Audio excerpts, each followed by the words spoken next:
semana conseguiu ler ou não os capítulos sequentes do nosso livro. Deixa só o meu tablet me obedecer aqui, né? E eu não sei quantos de vocês têm conseguido fazer as leituras e as orações todas que nós temos, mas essa semana, de uma forma bem especial, teve um versículo que eu li aqui no livro e que eu queria frisar ele junto com vocês, porque ele foi bem importante para mim e eu queria assim que ele fosse também destacado na sua vida e no seu coração. Eu achei ele profundo demais. E eu queria, Jeremias capítulo 31, versículo 33. Esse texto de Jeremias, ele é um texto bastante importante, porque ele fala do que Deus vai fazer com Israel. E ele fala do como isso vai acontecer, né? De quem é que vai fazer esse movimento no coração de Israel. E eu acho esse versículo preciosíssimo, eu acho ele lindo.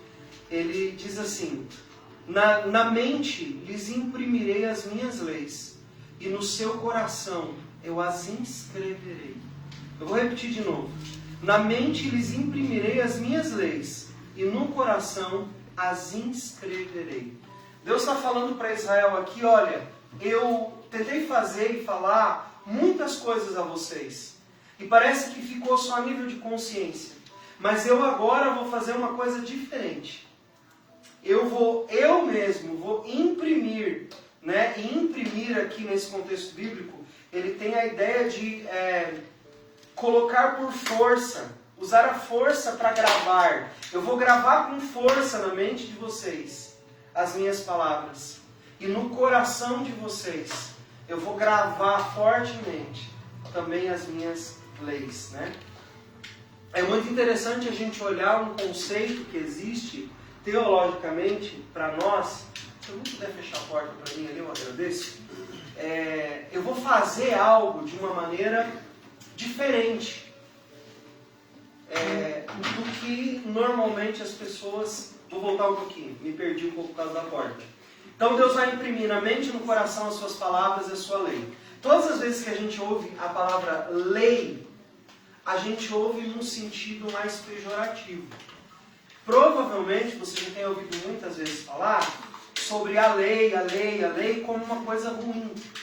E a lei de Deus não é ruim. O livro de Salmos diz que a lei de Deus ela é boa e ela refrigera a alma, né? Então, mas Jesus diz que a gente, né, não deve ficar se preocupando muito com a lei, porque agora sobre nós foi derramado a graça e não sei o quê. Jesus disse de uma maneira também definitiva para nós: eu não vim para abolir a lei, eu não vim para dizer que a lei é ruim, eu vim para cumprir a lei. E ele disse que era para a gente seguir o exemplo dele no cumprimento da lei. A questão é que Jesus veio para trazer o cumprimento da lei baseado na graça e não no merecimento e no esforço próprio, e sim através de uma capacitação divina, que nos faria sermos agora pessoas que cumpriríamos a lei de Deus, que amaríamos a palavra de Deus e a lei de Deus, mas através da graça. Então, eu entendo essa história dessa forma. Então, a lei de Deus ela não é uma coisa ruim, né? E se a gente for olhar em alguns textos que são usados para dizer que a lei oprime, que a lei é ruim e tal, não está falando da Torá, está falando da lei que os próprios fariseus estabeleceram com princípios e regras tão delimitados e tão cheios de detalhe que é impossível alguém seguir aquilo tudo do jeito que eles dizem, né? Ele está falando da palavra de Deus que em nós foi implantada por Jesus, que através do Espírito Santo é possível nós vivermos ela. E aí, com base nesse pano de fundo, de que a lei de Deus ela vai ser impressa no nosso coração, de que a lei de Deus ela vai ser colocada dentro de nós, na nossa mente, no nosso coração, eu acredito que também está querendo dizer subjetivamente outra coisa. Se a lei de Deus vai ser impressa no nosso coração, se a lei de Deus vai ser gravada na nossa mente, no nosso coração, então isso significa que aquilo que nós sentimos e a nossa forma de pensar vão ser moldados à vontade de Deus e à sua palavra. Então nosso sentimento e nossa forma de pensar vão ser transformados a partir da impressão da palavra de Deus, da gravação da palavra de Deus na consciência e no coração. Então o fator de transformação mais poderoso que existe vai ser implantado dentro de nós. E esse fator de transformação vai mudar as nossas realidades interiores que se manifestarão exteriormente também. Nós temos falado muito de relacionamentos, da forma de convivermos como comunidade, mas eu também não posso deixar de lembrar que nas nossas leituras da semana nós temos falado sobre o cômodo inferior e o cômodo superior. E quando eu li essas duas questões aí que ele coloca, eu comecei a lembrar de uma coisa que eu aprendi logo no início, num curso que eu fiz, que falava sobre a má inclinação e a boa inclinação. Né? Em hebraico, Yetzer Hatov e Yetzer Hara. Duas inclinações que todo ser humano tem, ou para o bem ou para o mal. E que ela pode ser nutrida dentro de nós, de algumas formas, e que nós podemos fazer isso, e que nós fazemos isso constantemente, conforme aquilo que nós vamos liberando dentro de nós para crescer e para ser fortalecido. E aí eu também lembro que a inclinação para o mal, Yetzer Hara, né, a inclinação para a realização, muitas vezes em nós, ela é mais fortalecida do que a inclinação para o bem. E isso é uma coisa bastante evidente, porque nós somos seres tendenciosos ao descanso, à acomodação, né, e também à assimilação. Né? A gente assimila muito facilmente as coisas aqui desse mundo, dessa vida, e nós buscamos muito por um conforto, nós buscamos muito por um lugar de tranquilidade para a nossa alma, né, que está tão sedenta de tranquilidade, e a gente fica meio inerte. Quantos de vocês já assistiram aquele desenho do Wall-E, que mostra os seres humanos, né, que não se movimentam mais? Como que acontece a história deles, né? Eles viajam numa nave, daí toda a inteligência artificial implantada dentro daquela nave, a tecnologia é para trazer conforto. O que acontece com eles é que eles ficam balofões e eles desaprendem a andar. Né? Eles não levantam mais daquelas cadeirinhas que levam eles para os lados, ao ponto de se eles caírem em alguém, né, da tecnologia ali, precisa vir lá e colocar eles de novo dentro do seu assento, porque eles desaprenderam capacidades básicas que eles tinham, que eram comuns e que eram normais para qualquer pessoa realizar. Nós, como seres humanos, de alguma forma estamos inseridos dentro desse contexto também. Talvez a tecnologia dele não, mas nós vamos desaprendendo como caminhar, nós vamos desaprendendo como fazer coisas básicas, e nós vamos transferindo essas responsabilidades para o mundo, para o sistema, para as coisas que estão à nossa volta. E nós vamos acabando nos tornando pessoas muito folgadas em algumas coisas. E aí nós não nos desenvolvemos mais e até perdemos algumas capacidades, se nós alimentamos demais essa inclinação para o mal, essa inclinação negativa. É necessário que a gente se conscientize disso. Que a gente se conscientize que se nós dermos espaço demais, o nosso cômodo inferior, que é cheio de coisas difíceis e que nos ajuda a ser muito displicentes na nossa fé, displicentes na nossa maneira de viver, vai começar a ficar entulhado. E nós vamos começar a viver mais lá do que no cômodo superior, que é o lugar onde as coisas de Deus habitam, dentro do contexto do livro, né? O lugar onde as coisas de Deus habitam, onde nós temos ali a prática do perdão, a prática da oração, a prática da liberdade, a prática da adoração, a prática do serviço uns aos outros. Isso vai se perdendo. Mas por que isso vai se perdendo? E aí eu lembrei, lendo desse texto de Jeremias, de uma coisa que está acontecendo muito nos nossos dias. Existe uma tecnologia, inclusive quem me apresentou e quem aqui no Brasil foi uma das pessoas que conheceu essa tecnologia também muito fortemente, foi a Fran do Arthur, né? Nossos irmãos estão lá na Itália. Existe uma tecnologia chamada tecnologia LIDAR, que é uma tecnologia criada para fazer leituras de superfícies, né? E ela vai aprofundando a superfície. Então veja só como é um negócio poderoso. Existe um satélite lá no espaço, e esse satélite está viajando por cima das florestas. E aí quando ele viaja por cima das florestas, ele faz uma leitura dessas florestas. E ele consegue ler dimensões, materiais diferentes. Então, por exemplo, ele consegue enxergar o que está por baixo das florestas.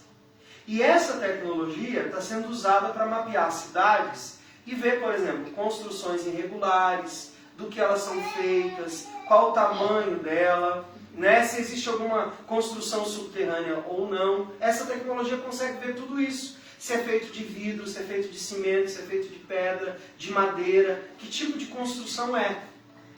E esse satélite foi utilizado agora para fazer uma varredura da nossa floresta amazônica, para fazer varredura de outras florestas em outros lugares. Na Guatemala, eles descobriram uma megalópole, que era da época dos astecas, maias, incas, esses povos mais antigos.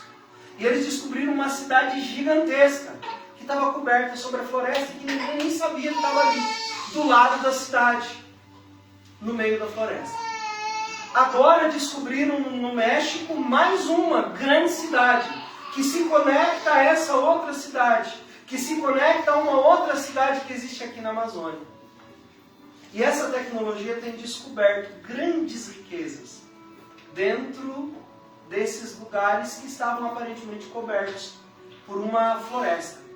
E agora, faz eu acho que 1 ano atrás, essa mesma tecnologia ajudou a descobrir uma grande mina de cobre em um determinado lugar. E as pessoas que descobriram isso ficaram riquíssimas, porque descobriram isso também no subsolo, debaixo de uma camada de terra e vegetação. Por que eu lembrei disso? Por que eu estou trazendo isso para vocês? A palavra de Deus, ela tem um poder tão grande que a Bíblia diz assim, a respeito de si mesma. Ela é capaz de dividir a medula e os ossos e apta para discernir entre pensamentos e intenções do coração. Então, a Bíblia tem esse poder muito maior até do que essa tecnologia humana, chamada LIDAR, que descobre cidades que estão escondidas no meio de florestas e que de outra forma ninguém descobriria elas de novo. A palavra de Deus tem esse poder, quando nós permitimos que ela entre em nós, de revelar as construções que existem dentro de nós, de discernir essas construções e dizer, baseado no que nós estamos, baseado no que nós estamos sendo construídos. E eu queria que nessa noite, mais uma vez, você pegasse tudo aquilo que nós temos aprendido nos últimos sábados e você permitisse que Deus começasse a revelar as construções, as edificações, os materiais que estão dentro de você. E que você pudesse redescobrir dentro de você palavra de Deus impressa no teu coração e na tua mente. Que talvez estejam escondidas por alguns anos de esquecimento. Você já viu uma casa quando ninguém encarpe a grama, quando ninguém corta a grama, quando ninguém limpa o terreno? O que acontece em poucos meses? O que acontece? Vira um matagal, não vira? Não cresce rápido demais? Não precisa você ficar regando, não. O mato ele brota espontaneamente. É quase que uma vontade própria. O negócio vem forte, toma o espaço. Na vida espiritual da gente acontece a mesma coisa. Deus tem interesse que a gente zele, que a gente cuide do terreno do nosso coração. Mas muitas vezes nós simplesmente vamos deixando. E como nós vamos deixando, as ervas, os matos vão crescendo e vão encobrindo a beleza daquilo que existe dentro de nós. E a palavra de Deus que Ele quer gravar no nosso coração e na nossa mente, precisa por nós ser redescoberta, precisa por nós ser avivada, ser trazida de novo à realidade. Mas nós só vamos fazer isso se nós dedicarmos tempo da nossa vida nessa busca para aquilo que a gente precisa como desafio encarar aqui juntos. E eu sei que ele falou muitas coisas sobre os cômodos, sobre os móveis, né, a mobília desses cômodos que ele sugere nos capítulos do livro, que a gente visite. E eu queria...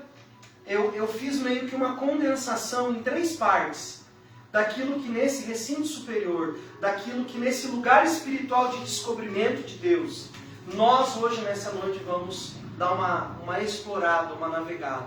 Nós vamos usar a palavra de Deus para trazer ali um pouquinho de substância e ver o que está dentro de nós e o que precisa ser reformado, o que precisa ser mudado. E eu dividi em conhecer, crescer e servir, que são os 3 princípios básicos da nossa igreja, que desde o início Deus tem falado comigo, no meu coração, sobre como seria a visão da nossa igreja. Conhecer, crescer e servir. E eu peguei isso e juntei com esses cômodos, porque quando eu comecei a ler, eu comecei a dizer, mas isso aqui tem tudo a ver com aquilo que nós somos, na nossa essência.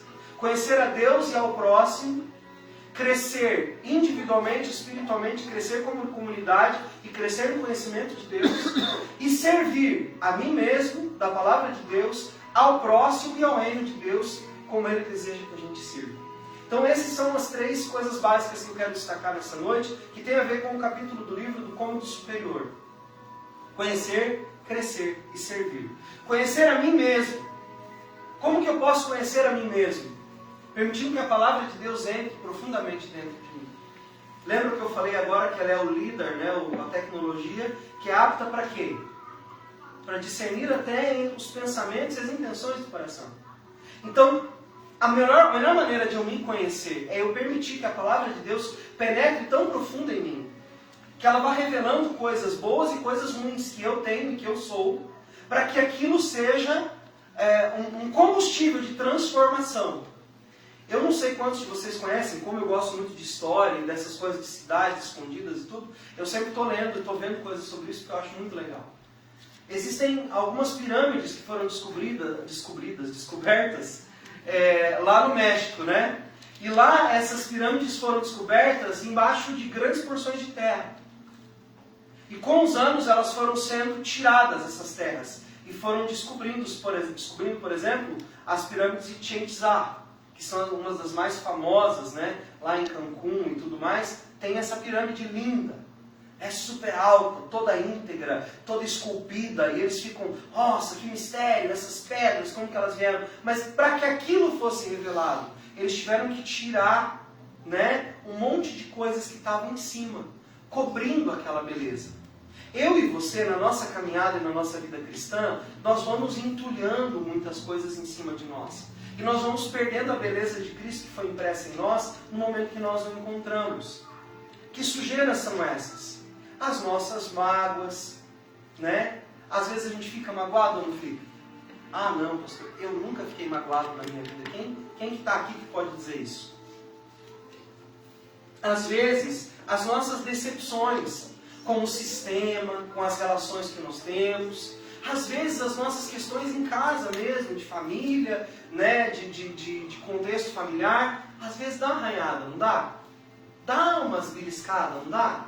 Fica meio roxo, uma coisa meio esquisita. E a gente vai juntando essas coisas e elas vão escondendo a beleza que Cristo já imprimiu em nós. E ela fica ali escondidinha, debaixo de um matinho, de uma sujeirinha que foi lançada. Sabe qual é o problema disso? É que tudo aquilo que é encantador em você não fica mais visível. Começa a ficar debaixo desse monte de entulho. Tudo aquilo que é de bonito que existe em você começa a ficar subterrâneo. Não está evidente para que a pessoa de Cristo seja revelada através de você. E você começa a ficar cheio de entulhos e de coisas que cobrem a beleza de Jesus em você. Pastor, mas então o que a gente faz para se livrar disso? A gente se conscientiza e a gente começa a trabalhar duro em cima disso. Queria que você olhasse para quem está do seu lado e dissesse assim: revelar Cristo em você vai dar um trabalho danado. Vem? Revelar Jesus em você vai dar um trabalho danado. Eu não tive tempo de pesquisar, né, sobre isso, porque eu estava olhando para outras coisas, mas eu imagino que deve ter levado alguns anos para trazer a pirâmide de Chichén Itzá de novo à superfície, porque ela estava coberta de muito entulho, de muita sujeira. Deve ter levado muitos anos para eles limparem tudo isso e ela ficar como ela está hoje, tão bonita, tão admirável, né? Mas alguém teve a coragem de ir lá e desenterrar aquele tesouro. E agora eu quero dizer para você, diante de Deus, você é um lindo tesouro. Não deixe os cuidados dessa vida enterrarem você.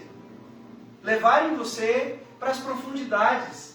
Deixarem você escondido, você escondida. Você é a joia que Deus quer exibir para o mundo, que tem o brilho de Cristo, que tem a beleza de Cristo. Né? Então, se você não tinha esperança de ser bonito alguma vez na vida, quando você se converteu, essa esperança se tornou uma realidade. Que a beleza de Cristo vai transparecer através da sua vida, através de quem você é. Essa é a primeira coisa. Conhecer a mim mesmo, para eu poder limpar e mostrar a beleza de Cristo através da minha vida. Isso tem muito a ver com uma identidade que Jesus nos deu. Que identidade é essa? A identidade de filhos de Deus. Veja como é interessante, já expliquei sobre a questão da adoção alguns sábados atrás. Nós fomos tornados filhos de Deus mediante a adoção pelo sacrifício de Jesus Cristo, que nos tornou parte da família de Deus. Eu não sei quantos de vocês são assim, mas eu tenho o maior orgulho de mostrar aos meus filhos. Então eu gosto, né? Hoje mesmo eu saí com a Ingrid no mercado, e aí eu saio com aquela mulherona bonita do meu lado, e é minha filha, fui eu que fiz, né? E eu saio mostrando ela orgulhoso, né? Ali do meu lado. Porque é filho, e filho a gente tem orgulho de mostrar. A gente diz que é lindo. E às vezes os outros podem até discordar, e é um problema deles. Porque para mim é linda. Saí com o Tiago, né? O Tiago é todo bonitinho, pelezinha branquinha, todo simpático, querido. As pessoas olham, nossa, que querido, é meu filho. Desculpa aí, né? É uma delícia fazer isso, não é? É muito bom. Você acha que Deus não tem felicidade, contentamento em mostrar você para o mundo? É claro que Ele tem.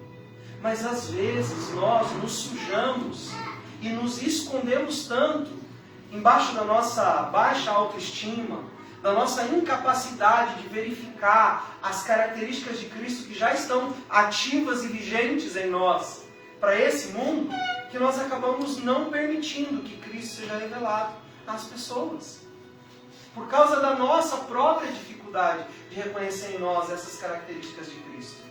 Então, meu irmão, minha irmã, nós precisamos conhecer a Deus de maneira tão forte, tão profunda, tão verdadeira, que Cristo seja conhecido na nossa vida. Que Ele seja manifesto na nossa vida. Mas primeiro nós temos que chegar à consciência de que Ele vive em nós.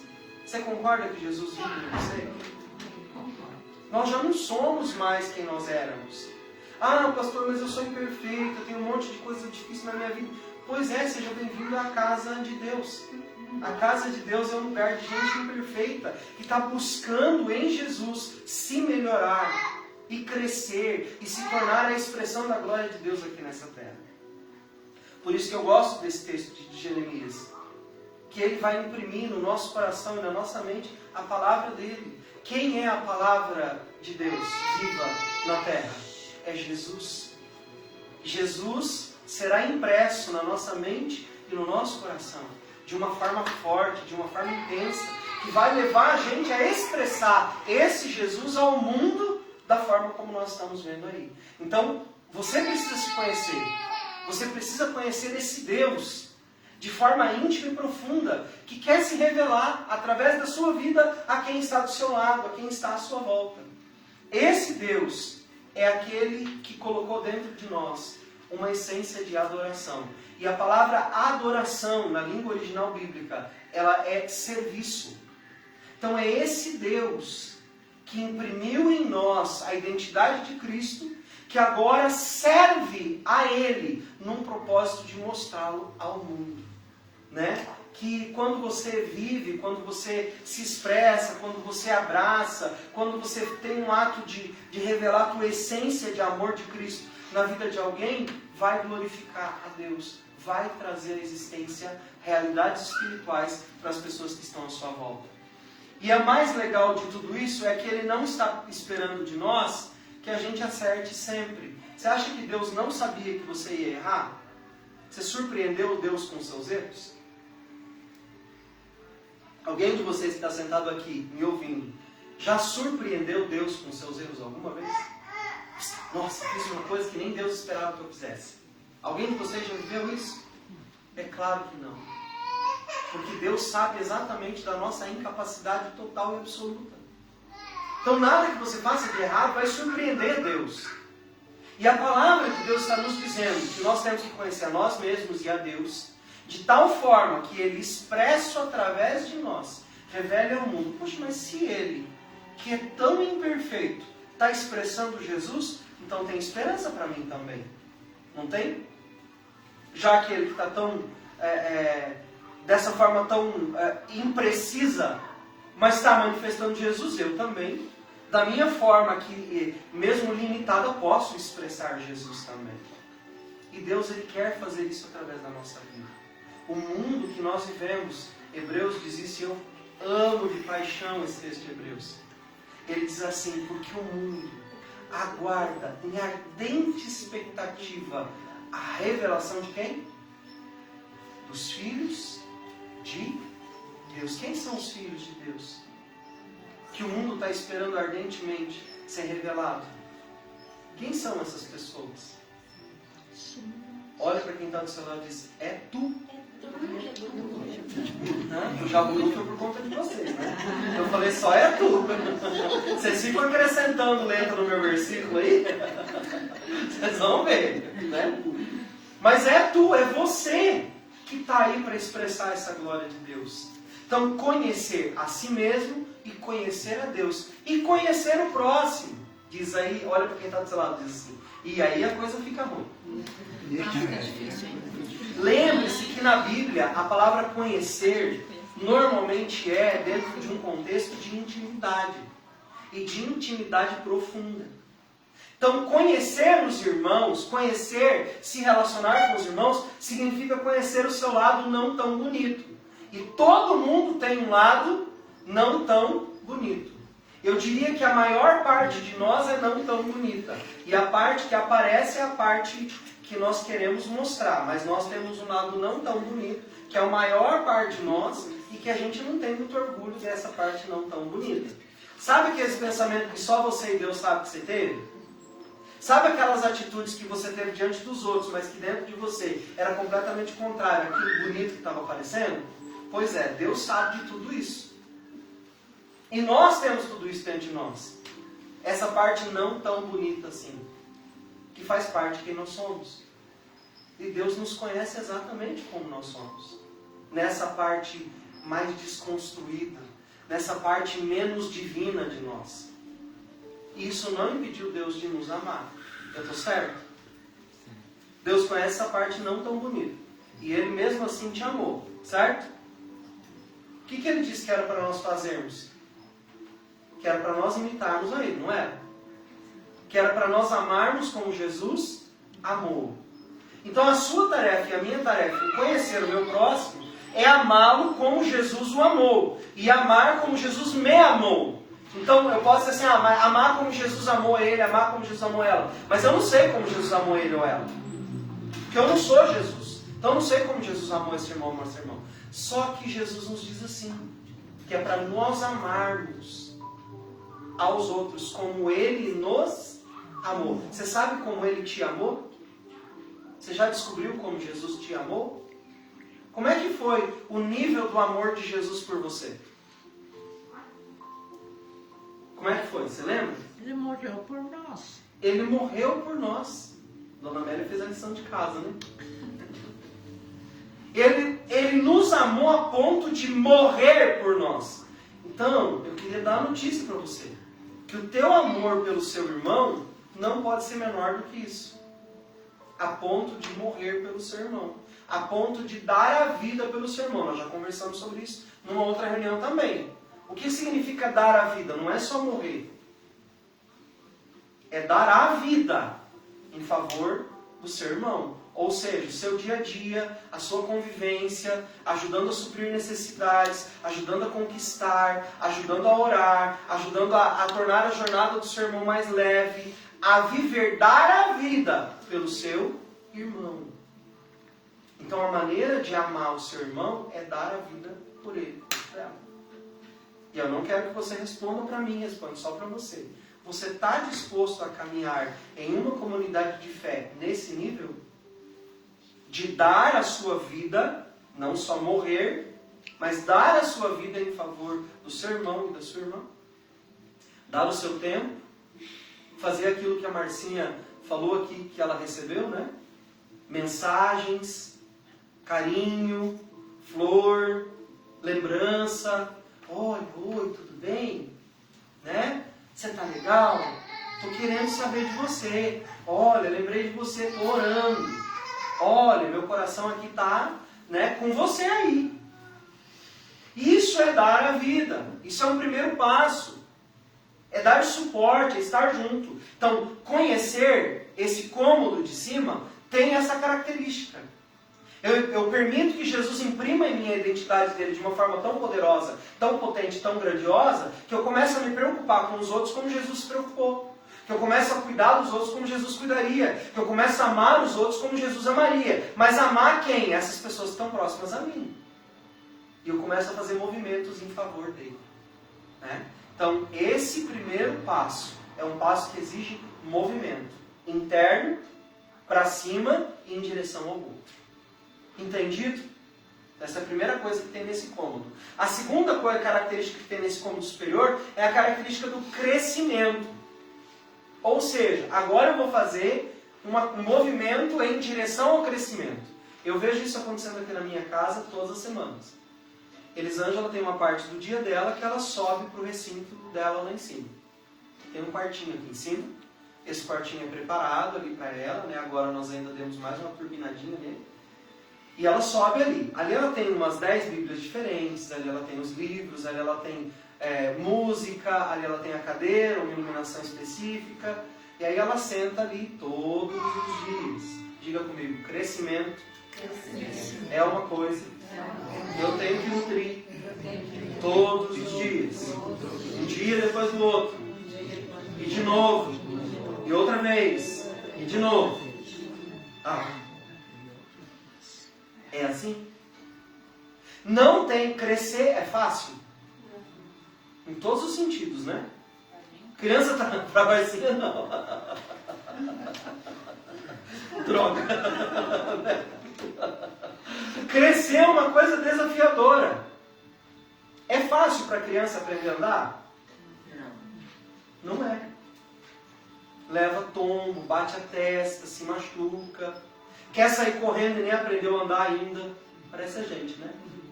Quer sair fazendo tudo, mas calma, não aprendeu nem a andar ainda. Você está querendo fazer um monte de coisa. Você é calmo. Não tem que ter calma, tem que fazer. Né? Tem que sair, né? Tem que crescer. Crescer não é uma coisa fácil, exige disciplina. Esses dias alguém me perguntou, cara, como é que você estuda? Eu falei, eu não perco tempo. Eu tenho um tempinho de folga, então tá, eu tenho 2 horas de folga, então eu vou usar pelo menos meia hora para estudar. Eu tenho um paciente que não fala muito, mas estou atendendo ele ali, que está na maca, eu vou ler. Sobrou um tempinho do meu tempo? Eu vou estudar. É assim que eu estudo e é assim que eu faço. Eu não tenho só um horário marcado de estudo, mas eu também faço durante o dia. A minha esposa tem um horário durante o dia que ela pega e naquela 1 hora, 1h30, não adianta você querer falar com ela, porque ela está numa outra dimensão. Ela vai para a área do crescimento. Custa ou não custa? Custa. Não tem dia que você não tem vontade, assim, você fala, hoje não? Tem. E o que você faz? Eu subo. Você sobe do mesmo jeito. Por quê? Porque se eu escolho crescer, eu tenho que fazer o que é necessário para crescer. Eu tenho umas plantinhas aqui em casa e elas não estavam crescendo. Fui pesquisar. O que eu faço? Você tem que comprar esse adubo aqui. E você tem que aplicar ele a cada 40 dias. E enquanto você aplicar nos primeiros 5 dias, você tem que molhar todos os dias. Dá trabalho ou não dá? Dá. Mas se eu quero ver crescer, eu tenho que nutrir. Sacou onde está o lance? Quer crescer? Exige nutrição, esforço.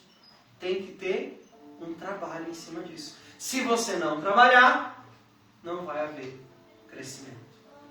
Crescer exige de nós esforço em 3 dimensões. Pessoalmente, com Deus e com o próximo. Não tem dia que você não está muito afim de conviver com Deus? Que você tem tanta coisa para fazer que você diz, hoje não vai dar para orar? Não tem? Tem. O que você tem que fazer nesse dia? Orar o dobro. É bem isso. Falei para vocês há um tempo atrás, talvez umas 2 semanas atrás, que Thomas Askell é dono de uma frase que eu amo. Ele diz assim, eu tenho tanta coisa para fazer hoje que eu vou passar as primeiras 2 horas orando. Ou seja, meu dia está tão cheio de coisa que eu preciso crescer. Então, para crescer, o que eu vou fazer? Eu vou trabalhar em oração, vou orar o dobro. Eu preciso orar mais quando eu tenho mais desafios. Eu preciso orar mais quando eu quero crescer. Eu preciso orar mais quando eu quero me desenvolver. Então tem uma parte de mim que vai precisar ser sacrificada, sim. Eu preciso ler mais, eu preciso orar mais, eu preciso escrever mais. Eu preciso estudar mais a palavra. É assim que se cresce. É assim que o crescimento em Deus vai exigir de nós. Ah, mas hoje eu não consegui. Amanhã é um novo dia. Amanhã você tenta de volta. Ah, mas daí amanhã eu não consegui. Depois de amanhã você faz o quê? Você tenta de volta. E você vai tentando até você conseguir. E quando você conseguir, você continua fazendo para melhorar o que já está sendo feito. Crescer exige esforço. João diz, o reino de Deus é tomado por esforço, por força. Você tem que investir, senão não alcança. Fale para você mesmo isso todos os dias. O reino de Deus está em mim e ele exige de mim esforço. Eu tenho que me esforçar. Eu não apenas posso ter um desejo em mim, mas eu tenho que partir para a ação. Encontrar uma grande alegria em servir a Deus, abdicando de mim mesmo, até que Jesus seja encontrado na minha vida. E eu desenvolvo uma capacidade sobrenatural de encontrar Deus no meio das minhas confusões. Essa semana eu falei isso para alguém que não é da nossa igreja. E eu disse, você precisa aprender algo que nós temos aprendido como igreja. E a pessoa disse assim para mim, o quê? Eu disse, você precisa aprender a encontrar Deus no meio da sua confusão. Nossa, que forte isso. Eu disse, para nós também foi. Deus falou conosco sobre isso. E nós estamos parando de buscar soluções para os problemas. Nós estamos querendo encontrar Deus no meio da confusão toda. A gente parou de querer resolver as coisas. A gente agora quer encontrar Deus. Então tem um barulho ali, tem um negócio acontecendo, a gente, espera aí, tem uma proporção aqui de crescimento sendo oferecida para mim. Que proporção é essa? Encontrar Deus no meio da confusão. Está tudo bagunçado, está tudo virado. Deus, onde é que você está? Me ajude a enxergar você no meio disso. E aí quando eu enxergo Deus, o que acontece? Vem um alívio, e aí eu começo a ouvir Ele, eu percebo Ele, e aí a minha comunhão aumenta, e aí eu consigo viver em paz.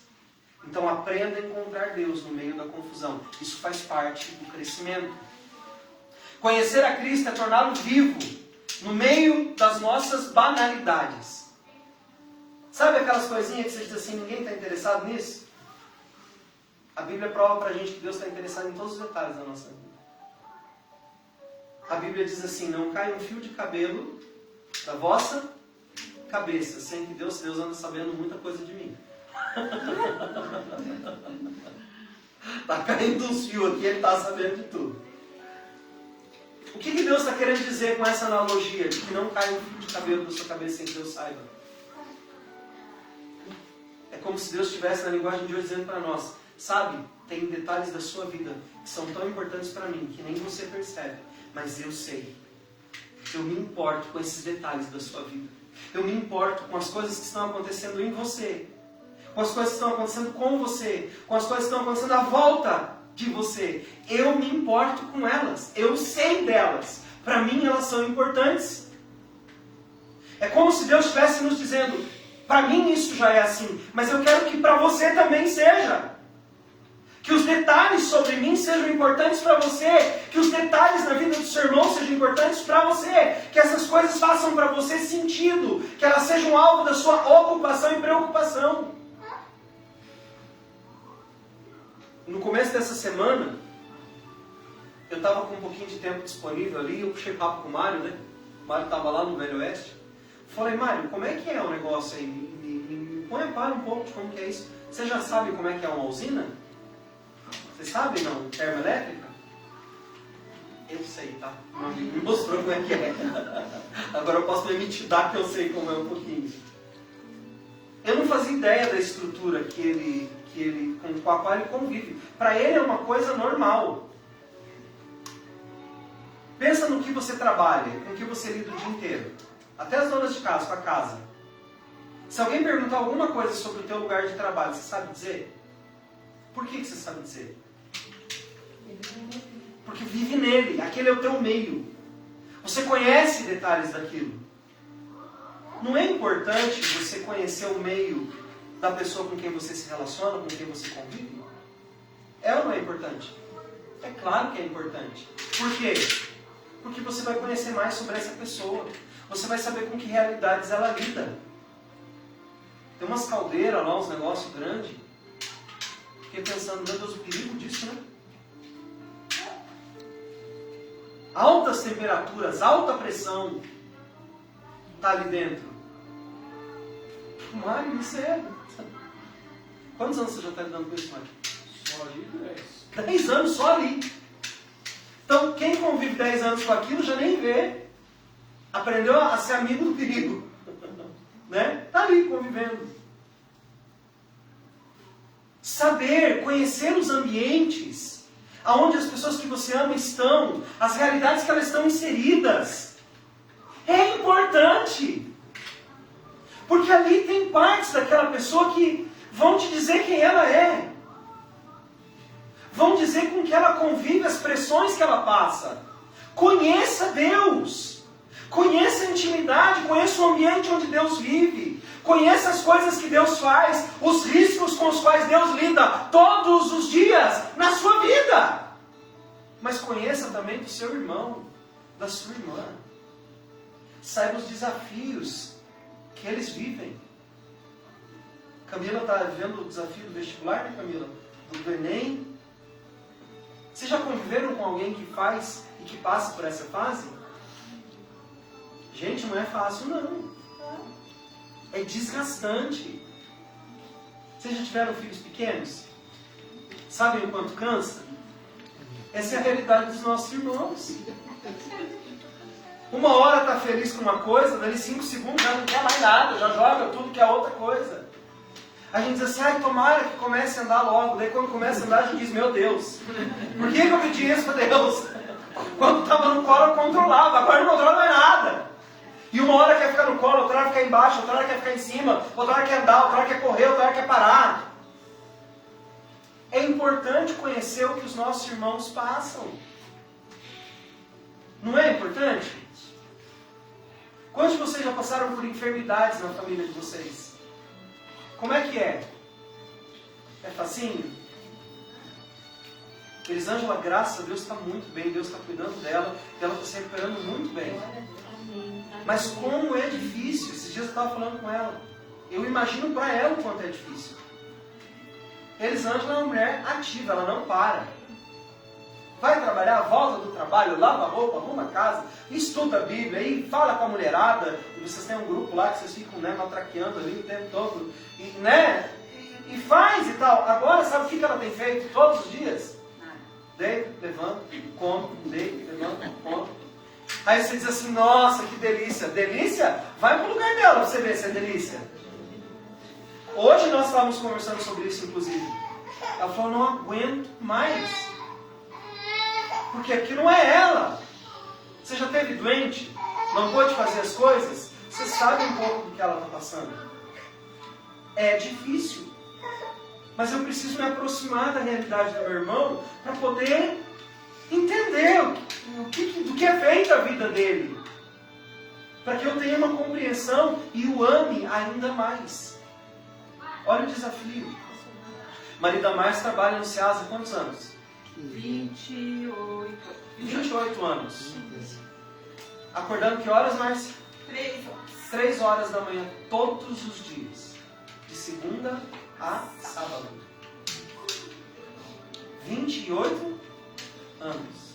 Conheço a realidade deles. Marcinha trabalhou por quanto? 18 anos assim. Junto com ele. Eu conheço a realidade deles. Você vai conversar, você já sabe, né? Se aproxima da realidade da pessoa. Você tenta entender, compreender o como é difícil. Você sabe qual que é uma realidade de sala de aula? Converse com as nossas professoras. Entre na realidade do mundo que elas vivem. Deixa elas contarem em detalhe. Esse riso é de nervoso, tá? Não é de alegria, não é de nervoso. Mas se aproxime da realidade delas para entendê-las. Saiba o que é ser professor nos dias de hoje. Saiba o que é ser advogado nos dias de hoje. Os milindres da profissão. Se aproxime da realidade do seu irmão. Queira saber como é. Sabe por que isso é importante? Porque se eu consigo entender a realidade do outro, eu me torno mais amoroso, eu me torno mais próximo, eu me torno mais junto desse irmão. E crescer, biblicamente falando, crescer dentro da palavra de Deus, significa exatamente isso. É eu me aproximar da realidade dos outros, porque não foi isso que Jesus fez conosco. Jesus não se aproximou da nossa realidade para entender, e não só para entender porque ele já entendia, mas para nos mostrar que ele entende a nossa realidade, para se aliançar conosco e se conectar conosco. Então ele deseja que a gente cresça nesse sentido também, né? Olhar para o outro dessa forma. E por último, servir e obedecer, por amor. Tem gente que diz assim, não interessa se você entendeu ou não, só obedeça. Esse tipo de obediência para Deus não serve. O que serve para Deus é a obediência em amor. É obedecer de forma voluntária, amorosa e integral.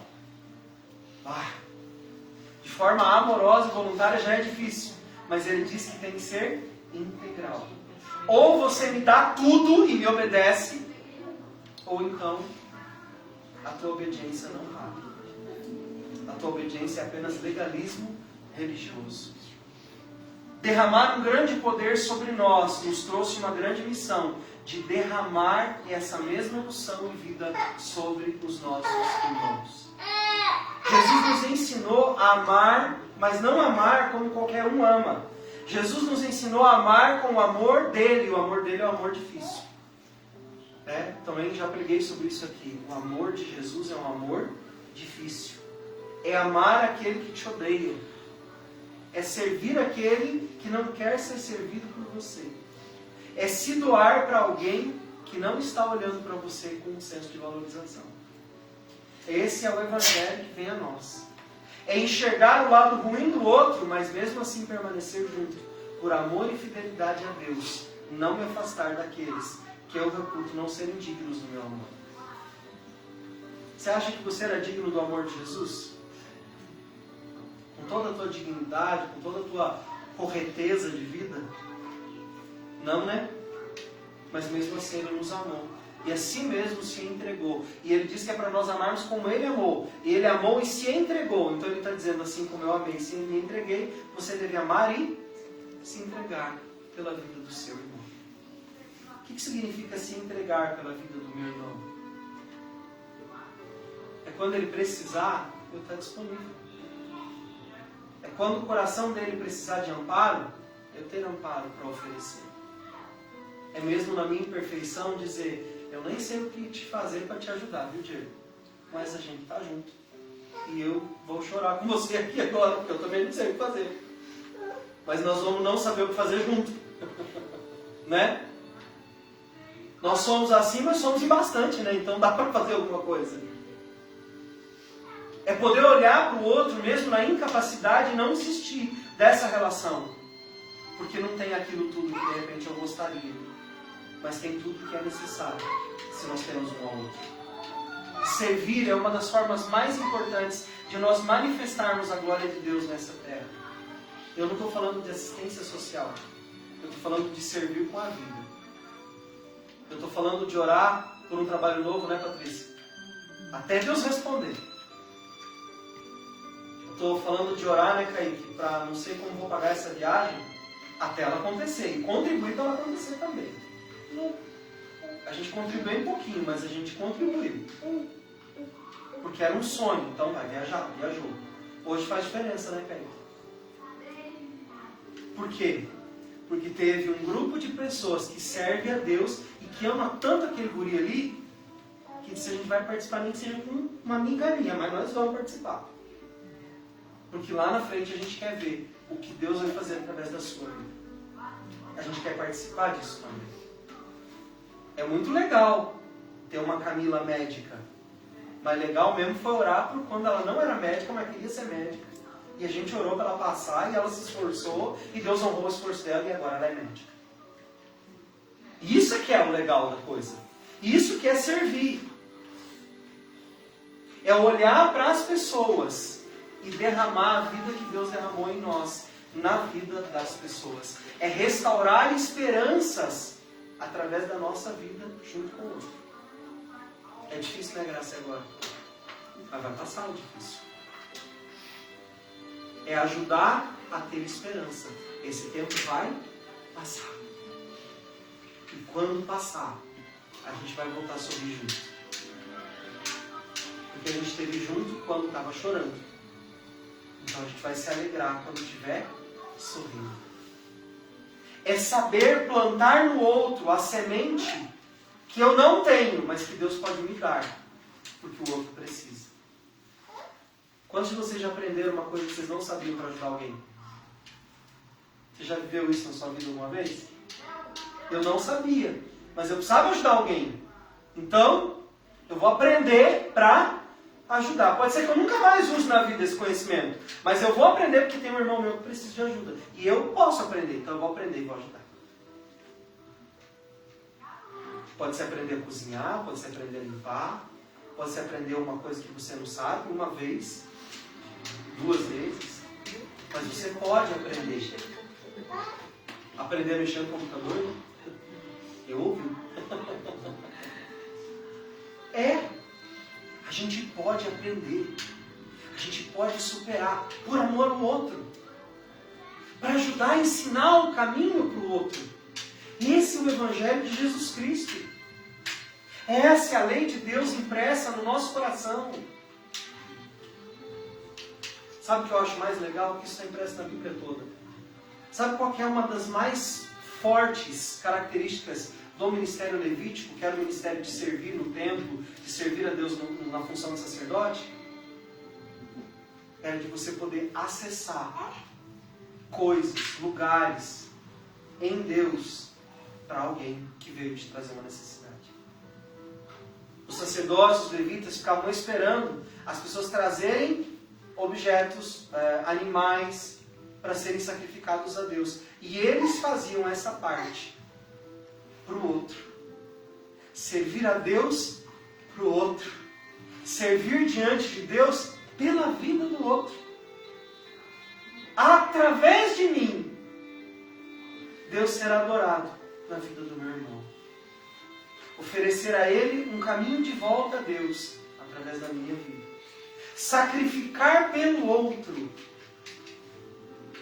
Você não acha isso lindo? Eu acho isso lindo.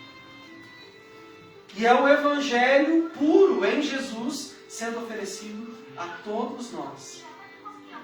Servir a Deus é servir também o outro. Obedecer com amor, de forma voluntária, não de qualquer jeito. Esse é o desafio para nós dessa semana. Esse é o cômodo superior. É o lugar onde eu conheço, cresço e sirvo.